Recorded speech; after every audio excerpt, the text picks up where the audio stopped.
এবার বাড়ির লক্ষ্মীরাই নেমে পড়ল দুর্গাপুজোর ময়দানে।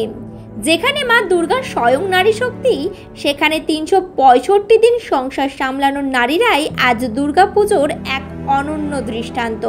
কারণ প্রায় ৩০০ জন মহিলা একজোট হয়ে ফুটিয়ে তুলেছেন লক্ষ্মীর ভাণ্ডার।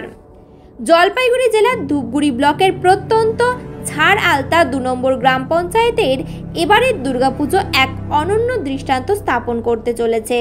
প্রায় ৩০০ জন মহিলা একজোট হয়ে আয়োজন করছেন মহামায়া সর্বজনীন মহিলা পরিচালিত দুর্গাপুজো। এবারে ১৩ বছরে পদার্পণ করল এই আয়োজন।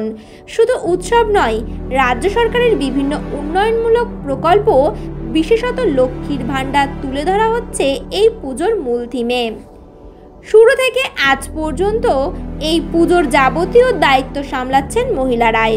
গ্রামের প্রধান সেনাবালা রায় নিজে হাতে সবকিছু দেখভাল করেন।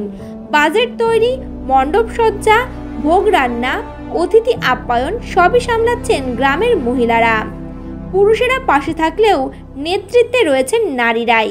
ফলে এই আয়োজন নারী শক্তির হাত ধরেই এগিয়ে চলেছে। জলপাইগুড়ি থেকে সানি রায়ের রিপোর্ট, HPI নিউজ।